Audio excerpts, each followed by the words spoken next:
Welcome to Work the Left Side. We are here tonight. I'm hyper hyped. Or I'm hyper hyped to announce tonight's guest. Some other people may not be so hyper hyped. But personally, I've been accused of being biased towards the lads from the Midlands. So here we go. Here's my chance. Mr. Joey Slade, Joey Wrestler. Can't even just, oh man, I'm just so hyped. How are we doing, dude? You good? I'm good. Thank you for having me back. I will say, out of the whole podcast gang, you're the only one that actually likes me. So I will take that. Yeah. The other two, boys, I'm not even going to mention the other two. Not even going to mention them. They don't deserve it. Get out of here. Get out. Be gone. No taste. No taste at all, mate. But yeah, I mean, obviously, a lot has transpired since we last spoke. It's been just over a year because it was just after your 18th birthday because we kind of wanted to, I don't know, welcome you to adulthood, pop the cherry, come on to Work the Left Side, talk wrestling. And it was your 19th birthday a few weeks back. So yeah, I know it's been a while. Yeah, thank you for having me back as well. I'm very excited once again. I feel like I'm enjoying doing them as like little 1 year markers, like what happened in the past year. It's good to reflect, definitely. Well, we talked about this last time you was on, you kind of like, ever since you kind of got into it, you've been having like the same match around about the same time every year with the same person. Yeah. And you was using that as like, a benchmark to be like, okay, this is how I was last year. Same match, same person. Yeah. How much better am I? Oh shit, yeah, I'm loads better. Cool. And it just keeps going and going. Yes, 100%. And I will say that match straight away, it's not happened yet, but it's happening. Let's start the podcast with a little bit of an exclusive. There's a bank holiday in August. That is when me and Davey are going to have another match. I'm saying this right now. It's going to be a one-on-one match. It's going to be the main event. It's going to be an outdoor show. It's going to be 18 plus. Bring your drinks. Sit in a pub garden as well. And it's going to be me and Davey Thompson. So that is another year of having a singles match with him. That's the next benchmark. That's the next how have I done in the past year. So that is coming up, August. Dude, that is, oh man, that's going to be also not purely as well, it's going to be great, but I know what it means for you as well. Like it's what I said, just to be able to have that match every year as a measuring stick, just to see what's going on. What promotion is that at? You want to shout it out? That is Win Wrestling. So wrestling in Northampton. It's a very small promotion. I will say this, like there's now 2 wins in existence. There is the Newcastle one and there's the Northampton one. It's the one in Northampton. It's the OG of the wins. But no, all love to the Newcastle one though. Honestly, you've got some of the regime people on there, so gotta have respect for both. But yeah, Northampton, which is weirdly actually where one of my tag team partners, David Grant, comes from as well. But yeah, Northampton is called the Black Prince Pub. They've got 2 venues. They've got the Black Prince and they've got the Black Diamond. So it's always a little bit of like a confusing one which one I'm at that month. It's either going to be the Black Prince or the Black Diamond. I don't know what Northampton's obsession with the word black is from venue-wise, but they love it. It's like, I don't know, a goth's second home from outside. If you're not in Whitby, you need to be in Northampton. It's all about the blackness, the darkness, the gothiness. It must be. David Grant is probably the embodiment of that, to be honest. There you go. Obviously, yeah, well, we'll get back to Big Dave probably down the line in a few moments. But yeah, I mean, obviously, I know we've talked recently. I've been going on to Wins, got some amazing matches, on their YouTube. Obviously, anybody check out their YouTube channel. Some awesome matches on there. I sort of say you guys are sort of heavily focused. We'll get to the regime stuff, but we'll focus on the what a lot of people would count as your good side. We'll talk about the Hellbound stuff. That's very much active in Northampton. Yeah, 100%. So I think the big thing that people don't seem to understand on social media a little bit is they keep saying I've turned my back on Hellbound. I absolutely have not. All that it is with true grit, I've taken the opportunity and I'm wrestling with some of the best in the UK. Some of the people I consider my friends. Anywhere else, Hellbound business. I support Hellbound. Hellbound on top, and Win especially is one of them. So at the moment, Hellbound has finally came back together at Win. I think this is the last show was the first time that all 4 Hellbound members were on a wrestling show together this year, which is weird. It's weird not having, it's weird not having your mates backstage with you. Especially last year, we had such a busy year with Hellbound. It was just so odd to not have that. But it's very much appreciated now that it's back. At the moment, we have got a former WCPW star, Alex Gracie, someone that, funnily enough, very early on in my career, had helped me out, gave me lots of advice. He's came back to wrestling at Win Wrestling, and him, Davey, who I mentioned at the start of the podcast. There's a new big guy. I don't really know who he is. I think he's just debuted, but he is called Leon Dixon, and he's a killer. He's got that killer instinct.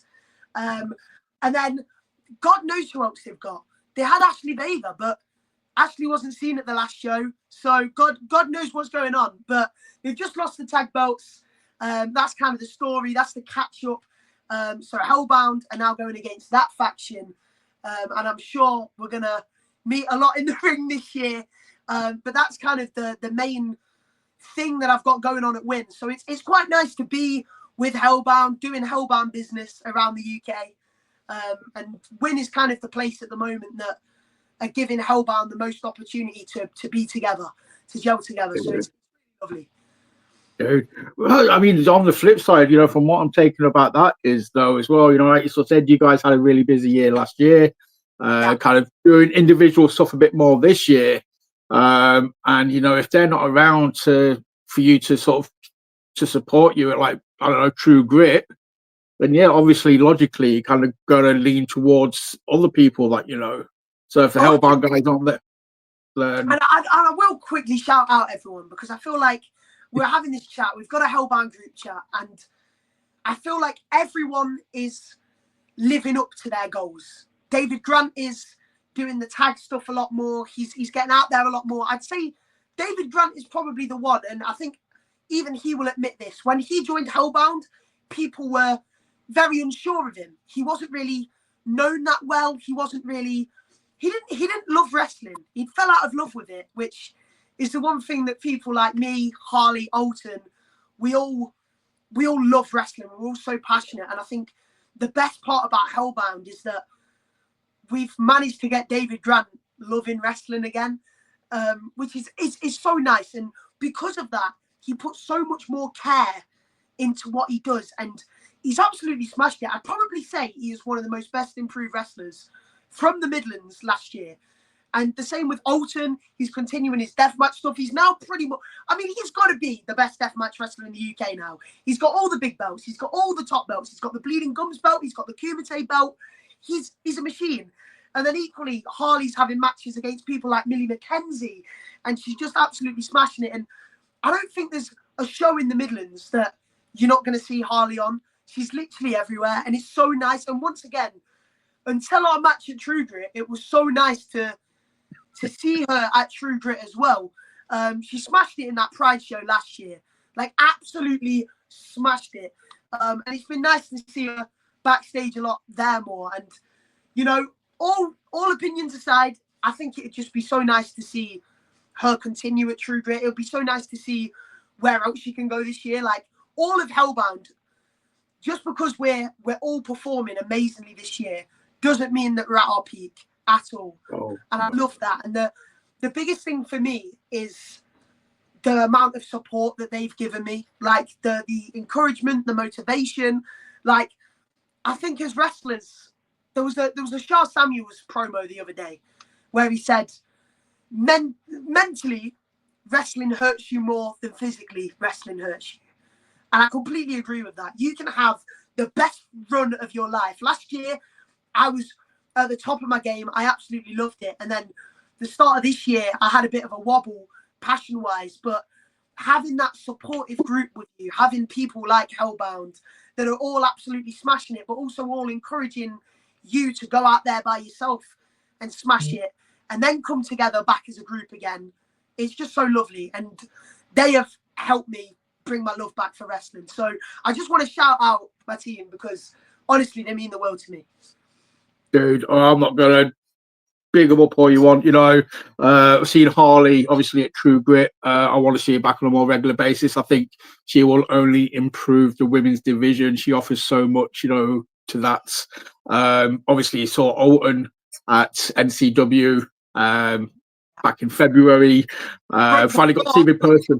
Yeah, he didn't do stuff. I'll never let him live that down. I would never let him live that down. He broke the floor. The man broke the floor. Thankfully, that wasn't, the badness, but yeah, that was just like, I just know afterwards, I was like, dude, but knowing obviously Alton as well, mate, please don't, don't beat yourself up over this. It's not your fault. But the dude is just, seen him there, seen him do his thing.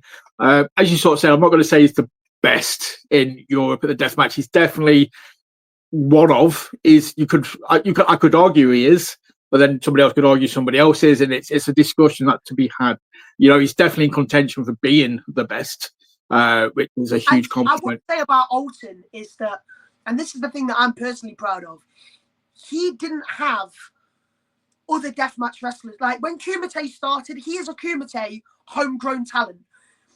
When Kumite started, Alton Thorne didn't do deathmatches. He did hardcore wrestling on family shows. He grafted for years and years, working at these small promotions. And one thing I will say is like, support the small promotions as much as you support the big ones, because people like Alton Thorne grafted on the smaller shows. And then from that, a company like Kumite brought in some of the biggest names in death matches, but equally because of that, they were able to create a homegrown talent, and he could learn off people like Big F and Joe, Lou Nixon, Brett Semtex, Tim Strange, all these big, huge stars in death matches. And he's even wrestled people that he used to watch, like when he was a fan of it, and he still is a fan of it. And that's what I love. The fact that Alton Thorne he wasn't around the deathmatch guys. He was a big fan of the art. He loved the style, but he was able to create a name from being the outcast.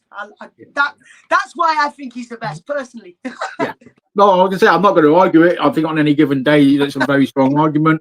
And the thing is as well, that I know there's a massive point of pride is, you talk deathmatch wrestling in this country. I know you've got Bleeding Gums. I know you've got Kumite, but a majority of people will say Rise. That is one of what Alton's done without the backing or without the support of Rise. He's done it outside of Rise. And that's massive. That's a huge deal. That cannot be understated. So that is, like I said, he's a homegrown talent who's just gone on beyond expectations. So yeah, I love Alton. I'll big him up to the moon all the time. Massively. You mentioned Tim Strange there. I'm going to rewind it back a few weeks when you went all googly-eyed, on the ropes. Mate, I've watched that clip so many times. You're just like bouncing around like that, just like talk us through that match, but that must have just been like, it was great as a fan, dude. It ticked all the boxes. It was fun. It was hard hitting. It was obviously, you was with Sash in your corner, automatic heel heat. But mate, that must have, as much as those chops hurt, you must have been some sort of sense of accomplishment. It must have been as much fun as it could have been. I think what it was for me about that show in particular is that the last time we did the podcast, linking it back, I was not currently at True Grit. I'd only done the one match. I'd only done the Sean Only Open Challenge. And I'd not gone back to that York venue yet.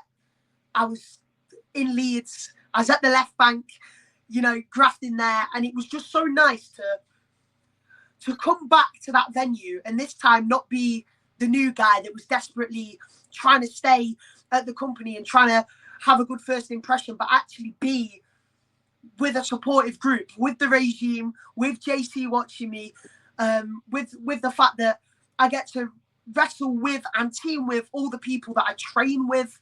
I think that's a really cool thing. Like, Bobby Cash put on his Twitter the other day a big long list, and it was the full regime, including people like Jackie T, Adam Bolt, Brady, Riley, And the best part about that is every single one of them people either train or they've taught or they've been involved with House of Pain somehow. Yeah. And that's what's really cool to me, is not only have, since them 2 years when I was that underdog, when I was that person trying to challenge Sean O'Leary to the match, I'd always had that confidence. I was the one to call him out. He was doing them open challenges. I was the one that cut the promo on him, said, let's go. And it's just so nice to still have that confidence, but also even more confidence in knowing that I feel like I belong in True Grit now. And that's what means the world to me. I feel like I belong mentally. And I think if you would have asked me that a year ago, do you think you could come back to True Grit? Did you think that you could be permanent at True Grit? I probably would have said no.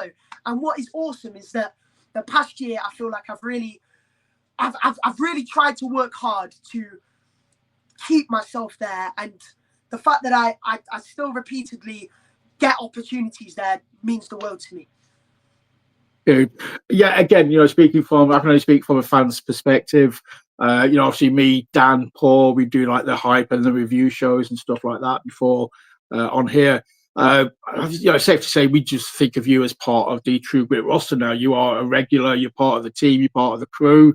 It's not a surprise when we see you on a poster. It's like, yeah, Joey's on the poster. Of course he is. It's fucking Joey. Why would he not be on a poster? Hopefully that means something. That is, you are, like you said, you're there now. You're kind of comfortable. It's a sort of promotion away from, your home promotion. Hopefully you're starting to make it feel like a second home because, as you said, of all the other people there that you are so comfortable with. I've joked so many times during the Kemper Brady Phillips cage match, at the last Left Bank show, when we kind of did the people running in, blah blah blah. Everybody was getting, their heads pounded. I was just stood there and I was just like, in my head, I had William Regal going like War Games, and I'm just expecting like a House of Pain versus Pursuit War Games. Hey, I'd be down. I mean, look at the roster that they have. Look at some of the roster that we have. I think it's easily doable. I think we can do it. And I love the idea. And it's True Grit, mate. It's True Grit. That's the True Grit. Most True Grit cards are pretty much a 50-50 split between Pursuit and House of Pain now. And I think that's what's... I've noticed that recently, kind of like different promotions have started to be linked to schools, right? So when you train at a certain school, you get the doors open to this promotion, that promotion, that promotion. Yeah. This one, you get these others. House of Pain, you get the Mega Slam shows and the camp shows. And I think what's so nice is that more and more I'm seeing schools collaborating with other schools. Everyone's helping each other out. But equally, it opens the doors to what if this person from this school went against this person from this school. And I think, like you said, True Grit is pretty much the best of everything, right? You got some New Wave West Midlands guys, you've got some Pursuit guys, you've got some House of Pain guys, you've got some Future Shock guys. You get a mix of absolutely everything. You've got the amount of schools that Sean O'Leary has and his many trainees, his 76 million schools, and you get a mix of everyone at True Grit, and that's what I love. I feel like True Grit celebrates the love of Midlands wrestling, and that's how I feel. Yeah, no, I'm not going to argue with it. Like I said, I was just mainly looking at the main event, but yeah, like I said, over the whole card, yeah, like you got Future Shock there, you got Temple guys there, you got House of Pain guys, you got Pursuit guys. It's crazy. But like I said, everybody seems to come together, and it's just a celebration of wrestling. It doesn't matter. Like you sort of said, where you've trained, you're just all together on this one show, and it just, again, I only see it from this side, but it just seems everybody enjoys being there. It seems very, very cool. I don't think I've ever met one person that doesn't like working for True Grit or doesn't find True Grit their favorite, even if they don't want to say publicly. Like, True Grit is just, it's another ball game. And I think that it's only going to grow. I mean, we've got WrestleFest. I mean, I don't know. I'm on the show and I don't know what that means. Like they've called it a wrestling festival. It's in a pub in Eggborough or something like that. Yeah. Like, I don't know what that is, but all that I know is that behind the scenes, True Grit continues to grow and grow and grow and gets bigger and better. And they're constantly thinking about different things. I mean, the regime invaded Tidal. The regime went to a different show entirely and invaded just because we can, because we're True Grit and we're trying to do something different. We're trying to bring our beef, our issues into other companies. We're trying to bring our stories, our characters to different companies. Whether they want to invite us or not, we will be there. And that's what I love. Also, shout out Robbie Parker as well. Shout out Spinebuster Media. Shout out Ant the editor, all the camera and crew and production, because True Grit really wouldn't have the eyes on them. Piper as well, the social media team. Like, True Grit wouldn't have the eyes on them if we didn't have excellent production. And that's from Simon as well, doing all the entrance screens. Literally everyone on the team chips in and they put 100% effort in. And I think that's why True Grit is on the rise that it is now, because everyone cares. Like you said, everyone loves it. You know, they don't badmouth it because it's great. It's the type of wrestling where when you go home, you think, my God, if wrestling was like this every single week, if it was every single day, if this was my life, what a life I'd live. And that's how I feel coming home from every single True Grit show. Oh, mate, that's just recharged my soul. I just feel warm and fuzzy. I'm just like, oh, the lally. It's just the good stuff. It's like, I say, yeah, massive shout out to everybody involved at True Grit. You know, ever since I know how hard they've worked to, you know, get that Triller deal. Now they've got it. The stories have leveled up. Like I said, the whole regime thing, you know, going after Wes, you know, another promotion, that is just mind blowing. It's just like, but it's awesome because it's just like, I love wrestlers. I will always big up a wrestler regardless of, you know, wherever they are. If you can get eyes on what you guys are doing, mate, that is just awesome. I've been told, I think you was getting into Isabel's face, Nikki's little girl. Yeah. I didn't care who was there that day. Everyone was coming up to us, and that's what it was. It was before the show. We walked in, we took our seats, we had the flyers out, and the greatest part is the promoter, JC, James Carr, looked around and went, every single person in this building already come to True Grit. And does that not show what this company means? Where you can look at a different show, look at every single person sitting down in the audience and think, I do not need to give these people a flyer because they already come here, which is great. It shows how much we're expanding. But equally, I still gave them a flyer anyways, because I don't care. They need to know when True Grit's in town. They need to know. And same with the fans. They're cheeky as well. The fans at that show, they were cheeky. They were cheeky. She deserved every bit of bad mouth that I gave her. Every single bit.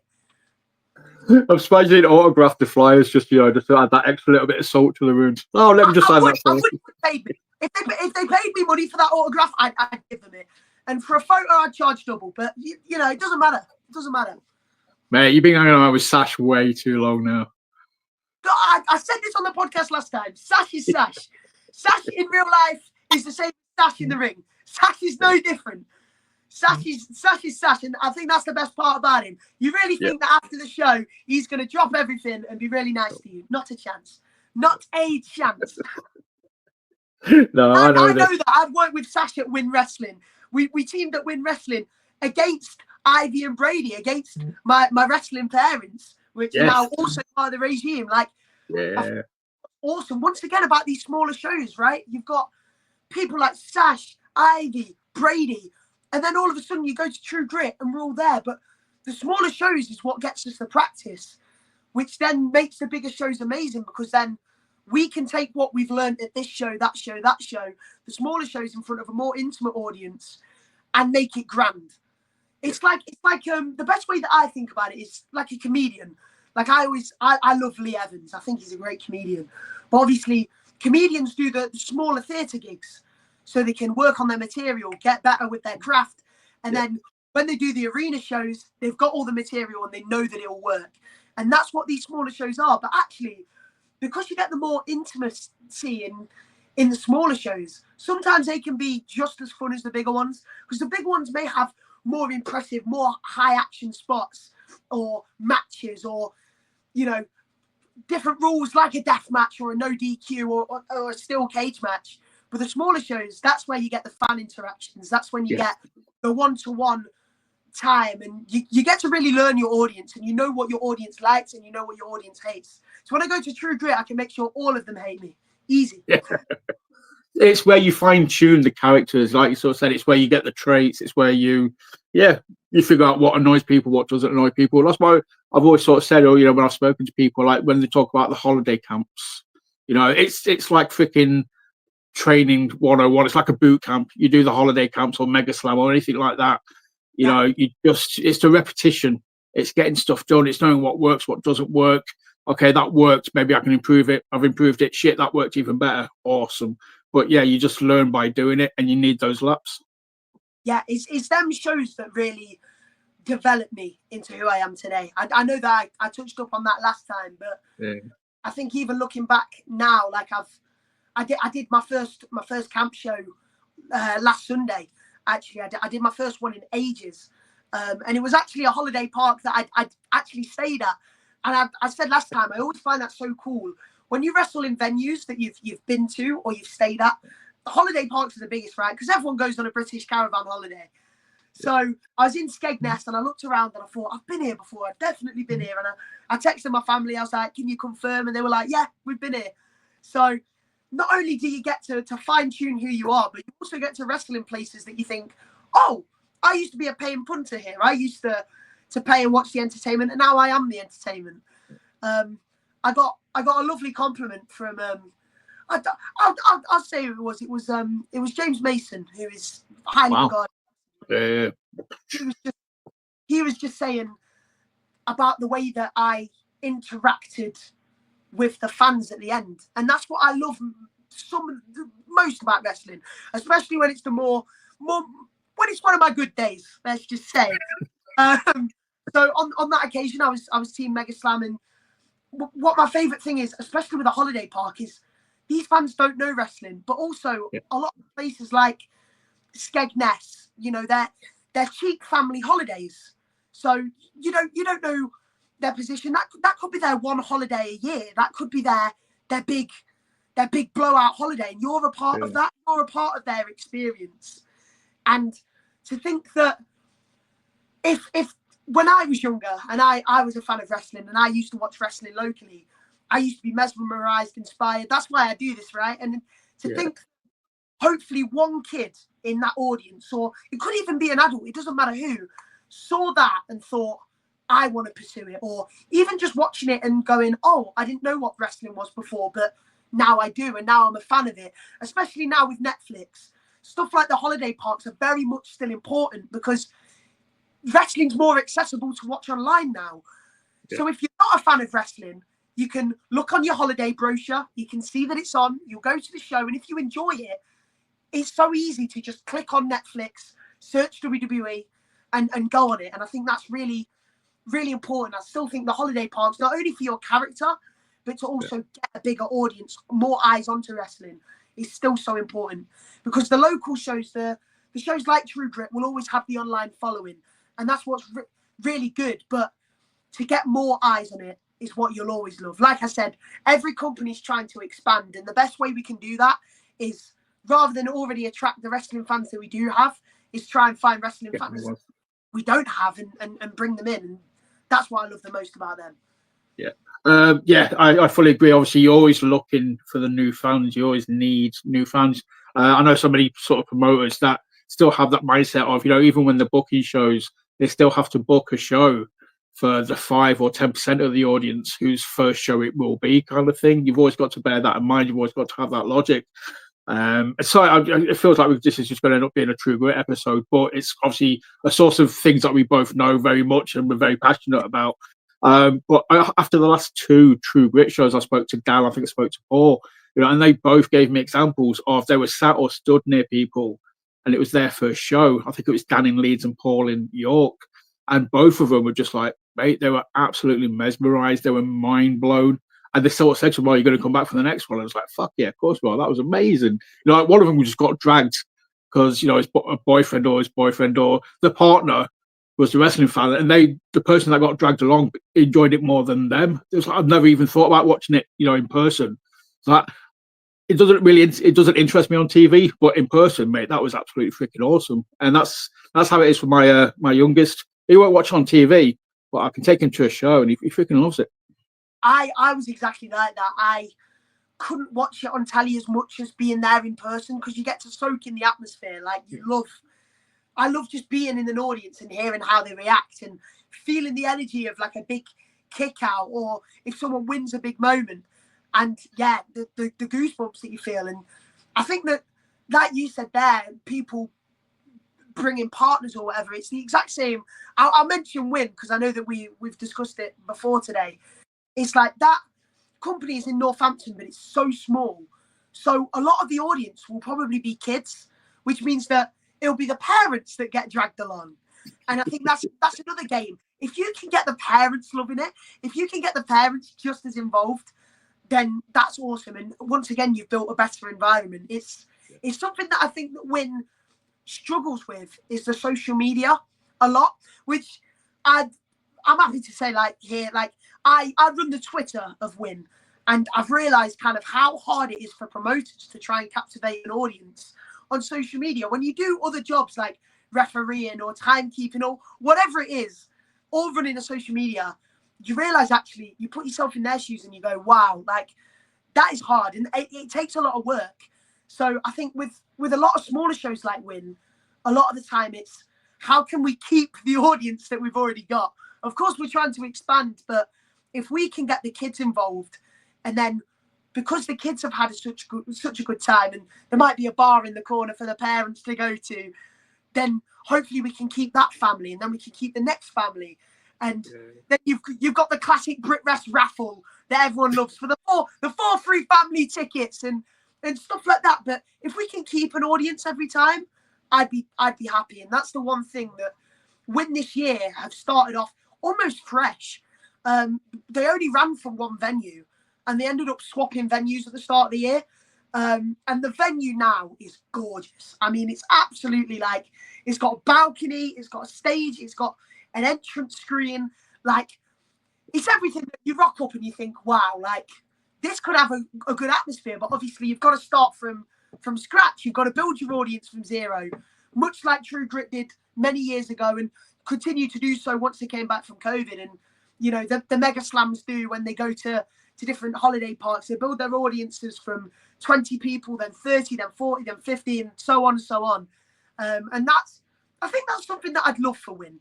Personally, I'd love to see that audience grow. I'd love to see more eyes on it. I think the issue is now there's 2 Wins. Obviously, that splits the attention. And then Win on known for the best of times to have the greatest social media, so that splits the attention. But I think that if I can help Win, because I definitely pride myself on my social media. I'd say that I'm quite good at advertising a show. I'd like to say that I can sell a match and make it mean something. And if I can just do that with that company and inspire people there, because like we said, Win or companies like that, it's where you start, it's where you get the reps in, it's where you eventually branch out. Win's got its own training school, so if them trainees can be inspired by what I do, and equally they have a social media and then they work hard and then they can branch out, then hopefully small companies like Win or these little training school shows that's in the middle of nowhere or in the middle of a busy city centre that there's so much to do that you almost forget that wrestling's even there. I just want to give it longevity. That's what I care about. Giving these smaller shows that, once again, they're cheap tickets because maybe families can't afford it. Maybe families have got big, like lots of kids, or maybe they've got a birthday party. So if we can make wrestling as affordable as possible, and that's their one form of family entertainment, that's the one thing that gets the kids away from the iPads, the parents away from the sofa, and bring them all together watching something and then going home and talking about it. And maybe that's the thing that they start watching on Netflix then, and that means the world to me. That's what I want for wrestling. I want everyone to find it accessible, enjoyable, good value for money, just everything together. Because wrestling really is a variety show. And I believe that. I think that wrestling should have every style of match. I think that wrestling should have every style of character and stories for kids. It's like a pantomime. For the adults, there'll always be the little sneaky joke in there that the kids won't understand. But equally, there's so much for the kids to be mesmerised by, and just wrestling should be accessible. Dude, I could just sit here and listen to you talk for freaking hours. I love this Oh, shit. I'm just like, when you say everything that I'm thinking as well, it's like, I totally agree with everything you thought said. It's like, and I can relate. I know how hard it is to try and get a promotion over on socials. You know, I spent months doing socials for promotion and trying to busting my ass to try and get it over. I mean, I totally get what you're trying to do there, and you know, I think you're doing an awesome job.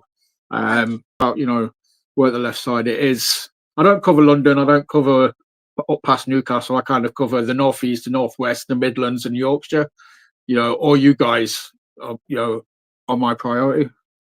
I love that, and I think that more places should use podcasts to promote and once again just share the love. Much like I said earlier about schools collaborating with each other, and it's really cool to see like maybe one trainer does a guest seminar at another school, and then they swap vice versa. I think it would be nice for companies or wrestlers to really take opportunities of these podcasts and for everyone to share the love. Like me sharing your podcast, you sharing what I'm about, and that means a lot. And I think just as much as for the fans, wrestling should be accessible, I think for the wrestlers, wrestling should be collaborative. You just said about showing the love there. I'm sorry, I'm just having visions of what I've got coming to me in a couple of weeks. So obviously I've got Franco, Brad, and Sash.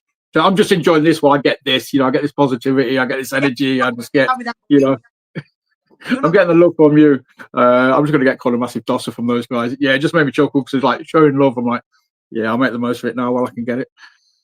Yeah, I mean, there's nothing wrong with them boys' attitude, in my opinion. I mean, they are some of the best. I mean, you have now got, it's got to be the best tag team in the Midlands, and I'm not even going to argue that because they have got three of the top tag belts in the Midlands, or is it two? I don't know. Either ways, they are unbelievable. Powers that be are unbelievable, and equally, Sash, one of the best talkers in the game. So. Once again, there's a reason why I'm in the regime. Every time I talk about the regime, I get that little bit of ego back and attitude back. But that's because I'm surrounded by I like it, dude. I'm all for it. I love it. I love seeing you get that confidence back. You know, you kind of glowing.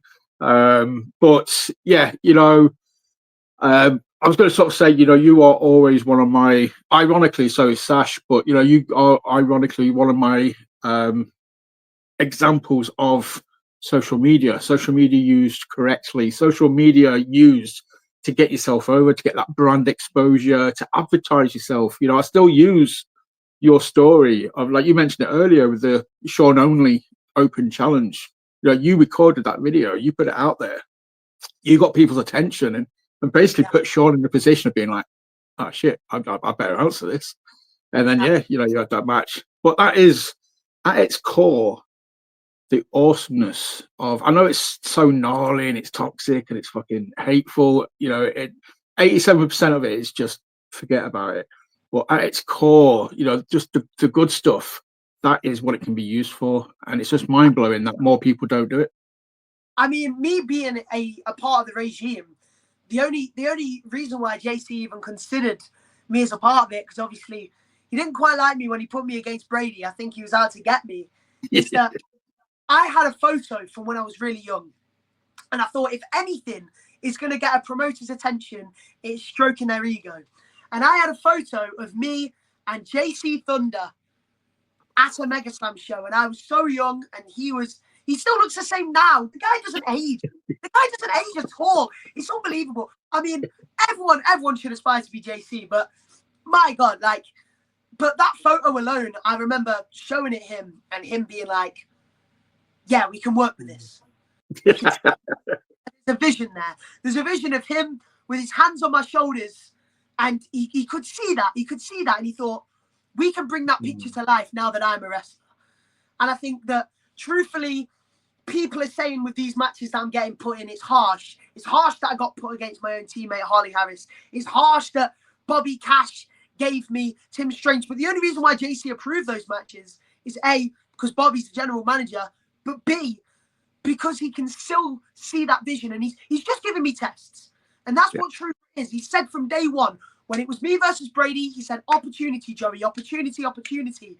And that photo, that's what the opportunity is. That is when I finally get his approval, when I'm finally solidified in the regime, that is it. And absolutely, the whole folding arm thing. That's what I want to be a part. I want to be a part of that. Hug me. No. Uncross the arms and just give hug. I want to see you and JC have a big hug. Hug it out.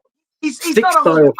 I've had chat before. I've tried. He's not a hugger. He don't like that. But then I see a match like me and David Grant, and that's what I want to talk about, because 10 minutes before this podcast started recording, True Grit announced that.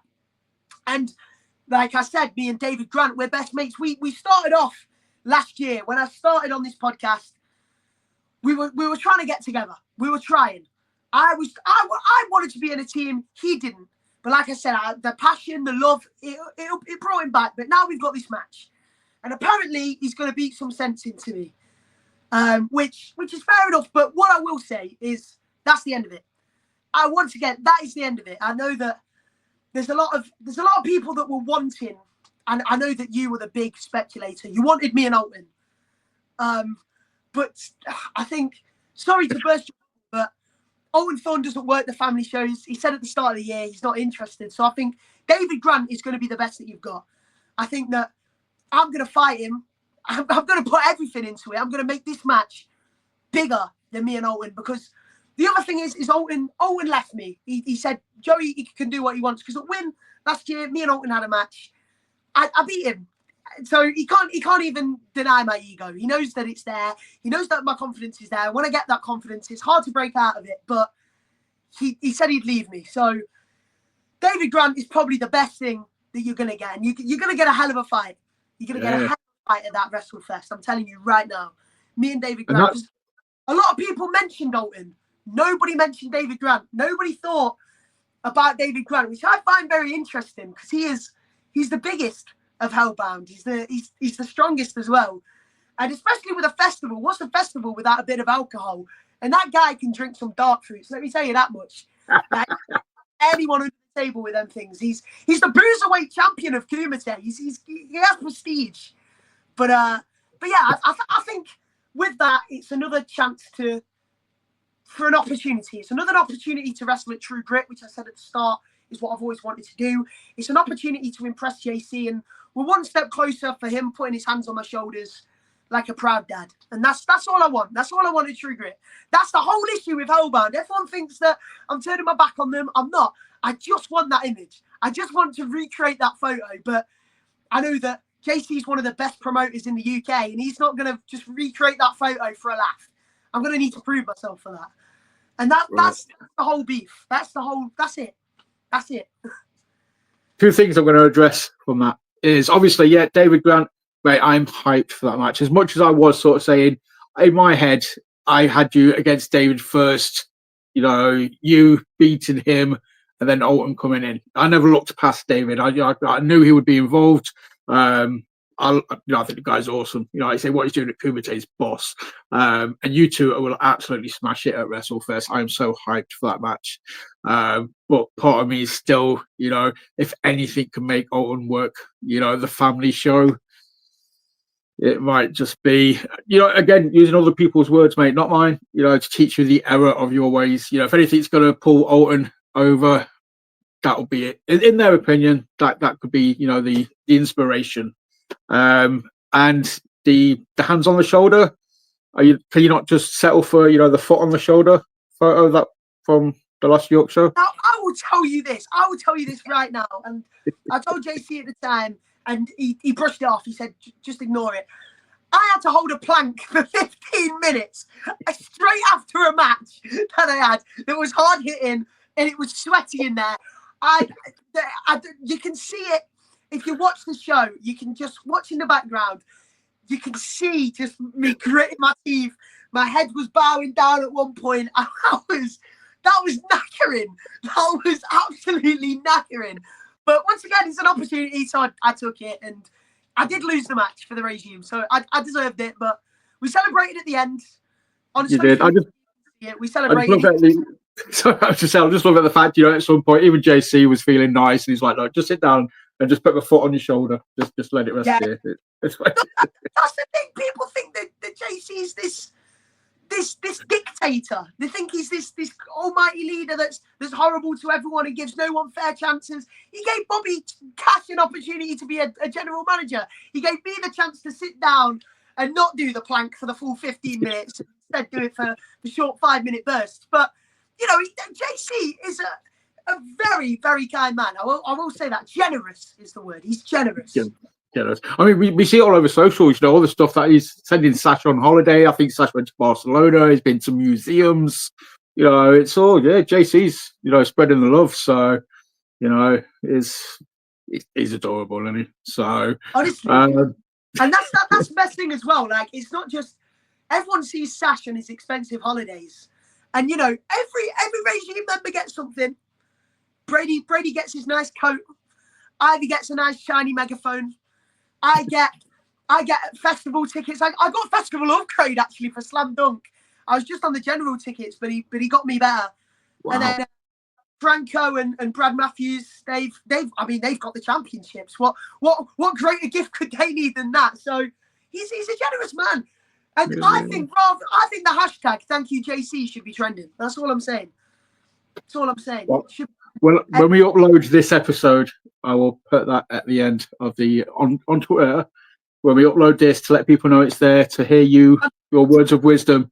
Yeah, the end of the tweet will just be hashtag thank you JC. Fantastic. Yeah.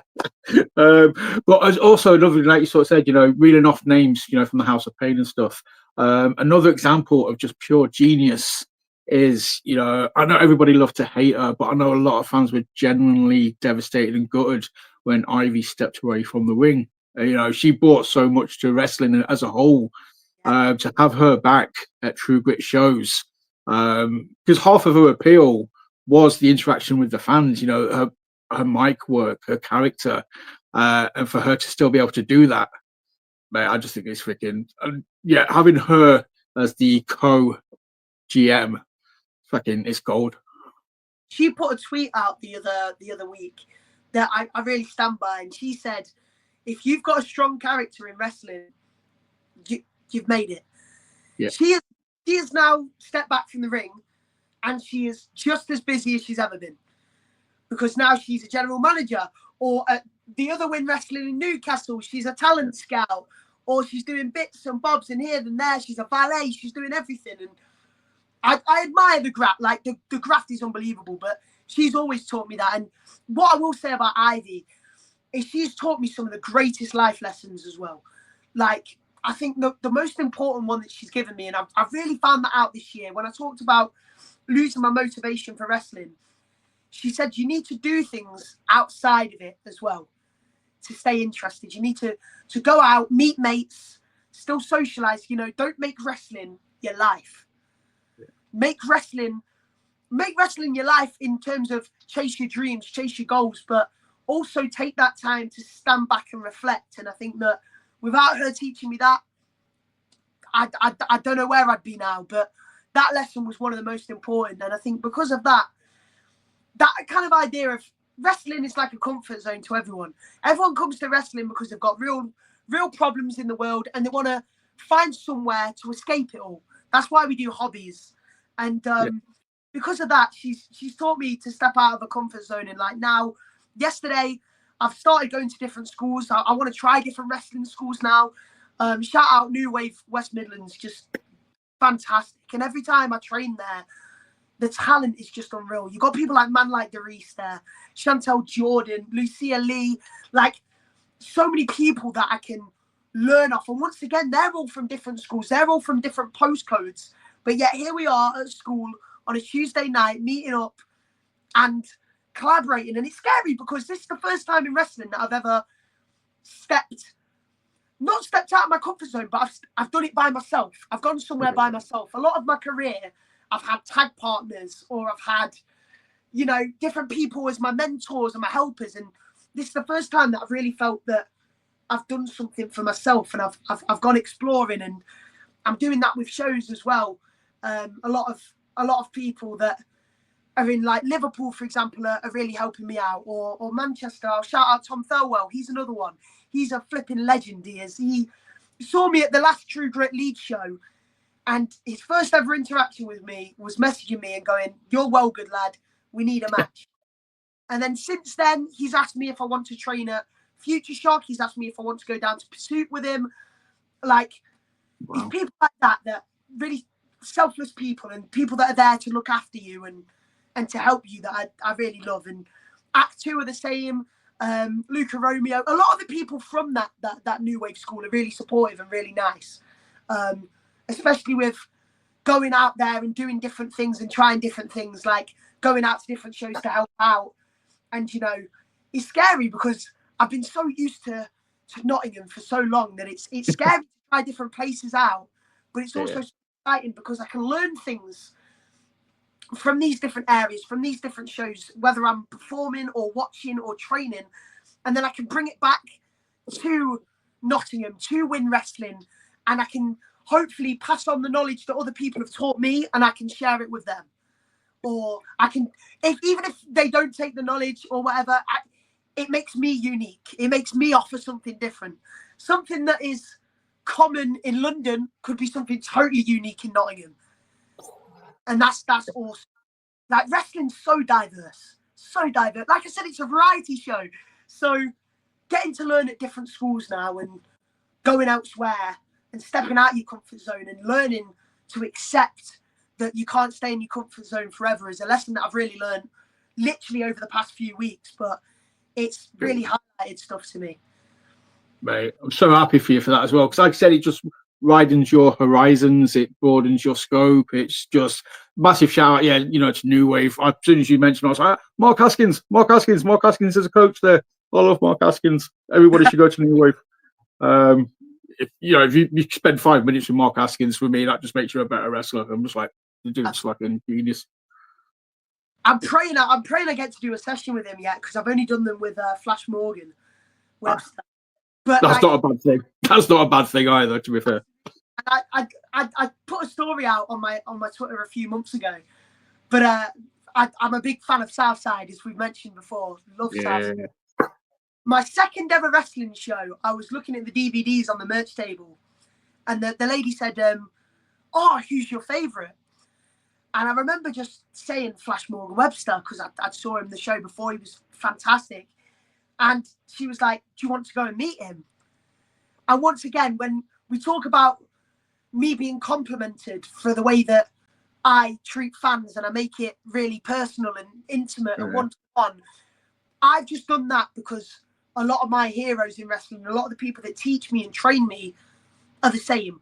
Flash Morgan Webster gave me the time of day. He said that my shirt looked dapper at the time. I think I was wearing one of them like fancy Primark like summer shirts with the flames at the bottom or something. Oh yeah, because that's the thing. To say that Styx was my main trainer for years, I absolutely hated him the first time I saw him, because there's this famous clip of him making his entrance and he's coming down and he fist bumps everyone, and I'm there, I'm ready, I've got my fist out, and he goes to do it and then celebrates, and he must have just not seen me now.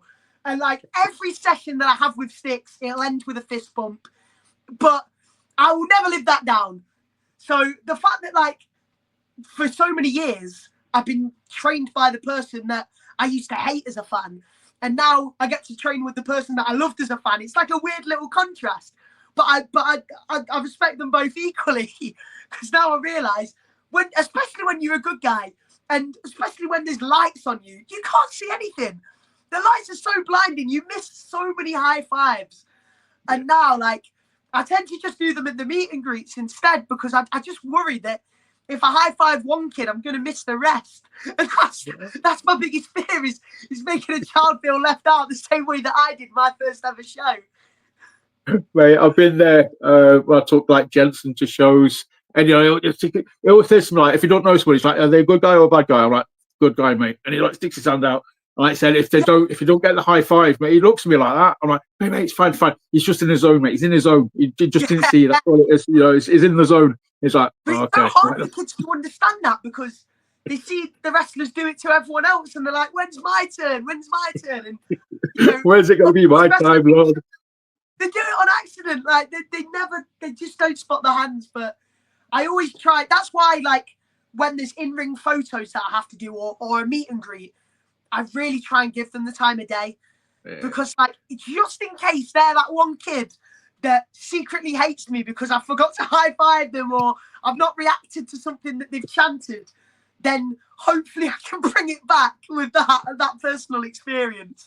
Can you imagine some kid walking into that house of pain, clocking you as the trainer and being like, "Oh, fucking hell. Yeah, Is that dude?" honestly.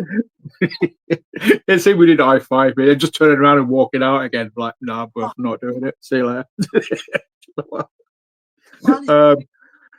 Your name came up. I'd like to think, oh, mate, I've done 2 awesome episodes this week. Nothing to do with me, but purely because of the guests. You know, I was speaking to Quintessential last night, and your name came up. I was like, yeah, we don't talk about. Cause I was trying to fantasy book Quintessential versus Crash Boat at True Grit, and I was like, but we don't talk about Joey Slade at True Grit kind of thing. You know, he's JC's bitch boy. I'm just paraphrasing somebody else. And there's like. Talking about it, like, yeah, Joey is a bit of a bitch boy in fairness. I was like, I'll be sure to mention that tomorrow. No, I'll fully say this. Christy Quinlan got shook because I mentioned him on Twitter. The fact that at Wrestle Island there is an under some sort of age with the 20s, and he is definitely not that age. He's at least 27. Like, he is not in the young category anymore. He's not a young lion. He's not the guy. He's not the young guy anymore. He's not the fresh up and coming talent. I mean, that was his brother anyway. That was Padraig. You know, Christy never had that. He was in the shadows. But he was too shook. He was too shook to accept that the person that, by the way, last year beat his brother. We had a match. We both turned 18, and on the same month, we had a match, and I beat Padraig. I beat Pud. So I've already done that. I don't need to prove myself to him. So all I need to do is beat Christy at Wrestle Island, get his little trophy, and actually defend the thing against young up-and-coming talent. Because he is not that guy. He's not that guy anymore. He's getting old. He's getting tired. I'm seeing the wrinkles on his face. He's sending vlogs. He's dressing like a cowboy. Like he's trying to be Tim Strange, I think. I genuinely think he's trying to be Strange. But yeah, I was going to say I have nice things to say about Quintessential, but when you have the same tag match against Act 2 month in, month out, and they're too scared to face anybody else, you know, that's a them issue. Ooh. Can you imagine? Yeah, them boys face Act 2 every single week. They refuse to face other teams. Just because they've got Act 2's number, once, twice, maybe a couple of times, they're too scared to face Crash Boat. They're too scared to face the regime. They're too scared to face the powers that be. They're scared to face anyone because they've just only won against one team in their lives. They can't do it. That's what I've got to say about them. If they want to chat bad about me, I'll reciprocate it. I was going to say, I think there was only joking though, so I kind of feel bad now that I've said that. No, I'm not joking. me and Pud said last year when we had that singles match, we both looked at each other and we said that we saw each other as competition. And that's, I think, as much as I've just said what I've said, and I mean it, I think Pud is one of the people that has really helped me with my motivation. Because I saw him last year against Jordan Oliver. And as a young wrestler, you can't help but look at what other young wrestlers are doing. Yeah. Everyone's looking at Leon Slater. The best of the young up-and-coming wrestlers still. In TNA, absolutely killing it. Going to take that X Division title, and yet still got so much more to give. And I think that you always think, okay, they're doing that. Who's going to be the next one to step up the ladder? Yeah.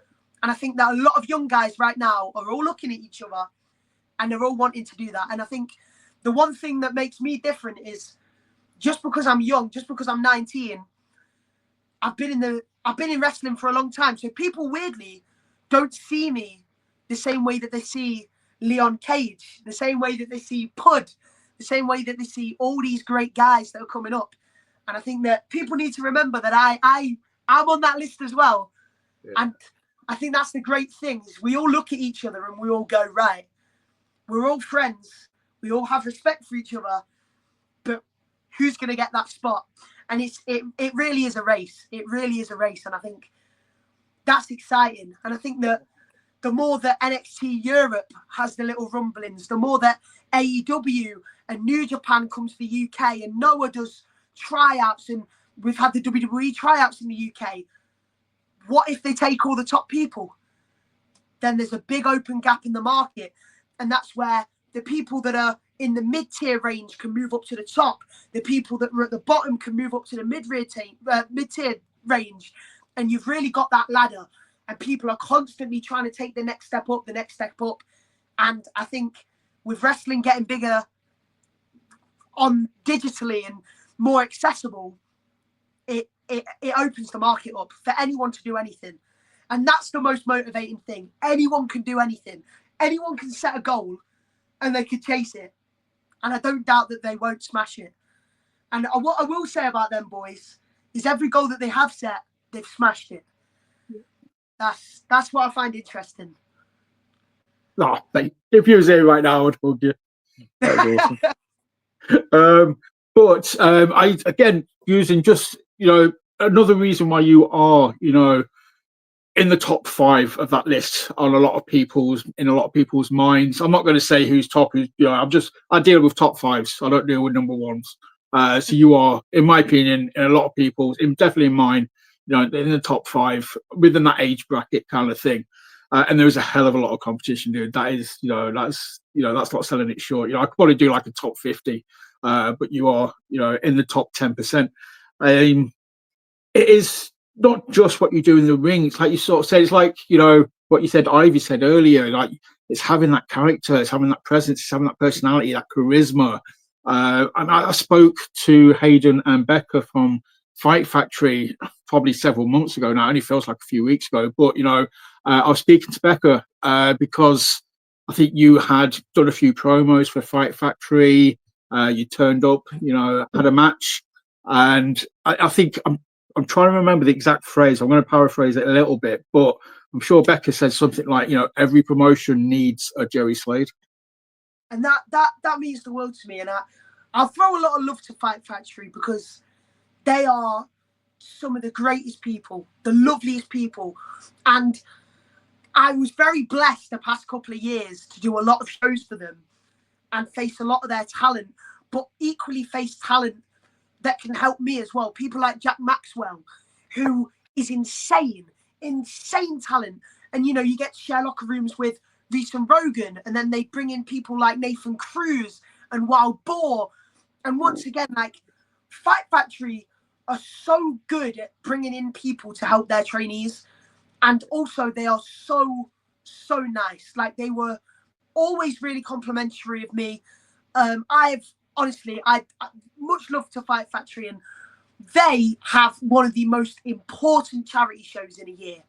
They have Body Slams to Cancer, which, as long as I wrestle, if they still run that and they've got an opportunity for me to even be in the rumble of that, I'd love that, because I think that what they do year in and year out for that is more than some people can do. And it just simply the fact that they're spreading the message of charity and cancer. And what I love about them is how raw they are with their emotion. Like, they're not afraid to tell the audience and the fans why they're doing it and the importance that it has on their family. And equally, each year they set the show on somebody, whether that's a trainee, whether that's a fan, whether that's one of the roster, whether it's one of the roster's families or the fans' families. They'll always dedicate that show to somebody. And it's so special. Like, it always starts with everyone around the ring and we watch a video.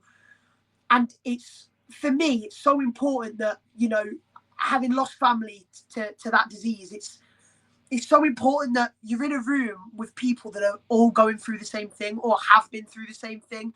And it's so magical.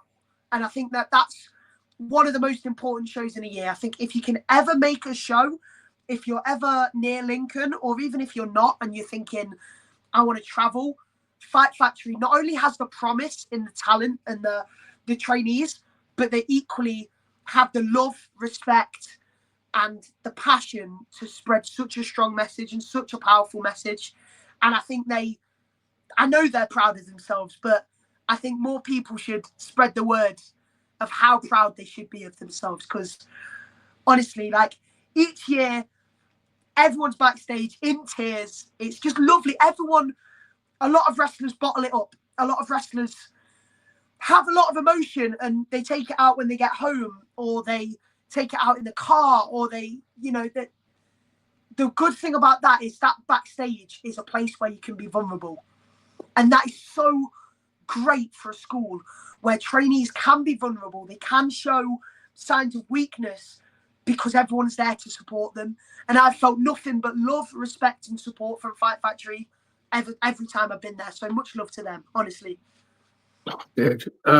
That's pretty much, I don't think we're going to be able to sort of top that. I think that's a good place to start wrapping it, because Fight Factory are a promotion I always try and shout out. I don't show them anywhere near as much love as I should do. I should be hyping them up on a more regular basis, but I try and do it when I can, because they deserve it. You mentioned Jack Maxwell there. Just a quick shout out to Leon Slater's favourite wrestler. The dude is awesome. He will be back on the show soon as well. Apparently, I spoke to him a while back. We're just trying to sort it out. But yeah, if you didn't know that, Jack Maxwell is Leon Slater's favourite wrestler. I didn't know that, but I can 100% believe that. He is a talent. Yeah, He's great.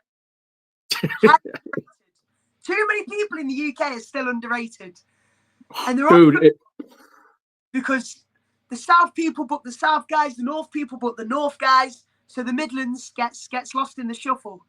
There's a lot of talented people in this area. I think people need to keep remembering that. Well, I mean, you guys obviously find the flag. Obviously, Riley Nova is for me. You've got the next. I know he's obviously in True Grit. He's the heir to the throne. He's kind of got that mantle already, kind of thing. But I've seen him at Wrestle Island with JC, with not that JC, Joseph Connors. Obviously seen him. Seen clips of Elevation where it's mind blowing for a True Grit fan, but it's Riley Nova versus Brady Phillips. I'm like, shout out to that school as well, quickly as well. Like, shout out every single school in the UK, but like Brockington College, what Joe is building there is unreal. Once again, giving another school that gives their trainees opportunities to face some of the best in the UK. Well, they've got Rhino coming up, haven't they? They've got a Rhino seminar in a week. Rhino's mental. What a name. I bet he's shout out as well to I believe you've got a new trainer, newish trainer, might have been a few months ago now, but obviously Mr. Robbie X is rocking it up at House of Pain. I'm so happy about that. Me and Rob shared a house together for a week when we were doing the Mega Slam Summer, so Rob really looked after me. And now that he's part training the school once again, and that's another great thing. I could go on for hours about how great wrestling is in Britain, but each school has such big names. Yeah. Like House of Pain alone, Styx is still one of the best heavyweights in the UK, even though he's retired. And then you've got Brady Phillips, who is still the most underrated performer in the UK. And then you've got Robbie X, that is literally in the Bullet Club now in New Japan. Mental that each school has their set of people that have been everywhere. New Wave has Flash Morgan Webster, Mark Andrews, Wild Boar, Brendan White, everyone. It's great. It's great. And then Elevation has Textbook Dave Breaks, Jack Selstrom, Joseph Connors. I'm going to forget someone. Lee Hunter. That everywhere has everywhere. And Fight Factory has all their guest seminars. And Dutch himself has got a load of knowledge. And then you got Evo, you go a bit further down, obviously you got Evo, like, Scotty Rourke and those guys down there, Reese and Rogan. They said Future Shock. Sam Bailey, man. Sam Bailey is the boss. There as well. Oh, Lizzie Evo, obviously at Future Shock, and Chris Widgeroy. Yeah. And then you get to Newcastle, you got Rampage, HT Drake. Mate, it's just, that's why I think it's just a wealth of talent now. All those legends of British wrestling are now getting to impart their wisdom. And mate, personally, I know you're a fan as well, so I know we're both benefiting it. We get to see some amazing shit, every week if we want to. And I still watch a lot, even though I'm a wrestler in it now, and I still watch a lot of British wrestling. Yeah. I still keep up with everything because it's just A, to watch competition, but B, to still love it. and so many people are doing great things out there, and even people in the UK take inspiration off. Like at the moment, I'm really into Luke Jacobs wrestling. I think he's class. Like I have my little, like, as a fan, I don't like watch wrestling generally. I like find a wrestler and just spam a load of their matches out. Like I've got it must be like some hyperfixation or something. But honestly, like I see wrestlers that I like Gabe Kidd on my t-shirt. Probably the most popular person to come out of House of Pain now is Gabe. Yeah. Sorry, Joseph. But he's up. So, and even at the start of the year, like, speaking of crazy opportunities for myself, like, not to big myself up, but I got the opportunity to train with Gabe Kidd a week before him and Kenny Omega, which is baffling to me. That is baffling to lock up with someone a week before their breakout match. Wrestling, mate. It's only in wrestling. That's why. That's the appeal. That's the magic. That's the energy. It's fucking beautiful, dude. Mate, it's been an I knew it was going to be awesome. I knew it was going to be a pleasure, and that's still. Thank you for having me. Oh, mate. Exceeded my expectations. I could do this on a daily basis. I wouldn't put you through it, but I could thoroughly enjoy doing this on a daily basis. Yeah, obviously let people know where they can find the gold that is you on social media. Gosh, you can find me on X at Joey Wrestler. You can find me on Instagram at Joey Wrestler _. The power's back on for the plugs. You can find me on Facebook at Joey Slade Wrestler. You can find me, most social medias, including YouTube. I will probably be there. So, yeah, look out for me. Just go follow this man. If you're not already, then Cyber Slap. Why are you not following this man? Go follow him now. Follow him on everything. Go follow Win. The one in Newcastle, but more importantly, the one in Northampton. Go check out their shows. If you're nearby, you can get to Northampton. Go to one of the shows. Be one of those new fans. Go to a show. Love it. Tell more people about it. Get more new people in there. We want Northampton shows to sell out the next show before they even announce a match. That's the goal for any promotion. Is selling out. We don't need to announce matches. People are coming anyway. That's when you're doing everything right. But yeah, as always, that's it. Pretty much, we are done. I am physically spent. I'm emotionally drained. I'm all enthused out. Dude, you've just taken all my energy with all the excitement. So I'm going to thank everybody for watching. Dude, no, it's been an absolute pleasure, buddy. Thank you so much. So yeah, hit like, subscribe, share. Sorry, 2 texts. Can you just pass my foot? I'm not spent. My mouth is dry. I can't even do the closure because I've got such dry mouth. Thank you. So I'm going to drink out of my super cool cup. I'll just do that. Hit like, subscribe, share, comment, all the generic stuff we ask you to do. Join us again very, very soon. We've got some more awesome people coming up. As mentioned earlier, I will have the pleasure, the joy of speaking to Brad Matthews, Franco Fate, and Cash Money Sash in a couple of weeks. But yeah, that's it. As always, remember, work the left side, and we'll see you again very soon. Goodbye.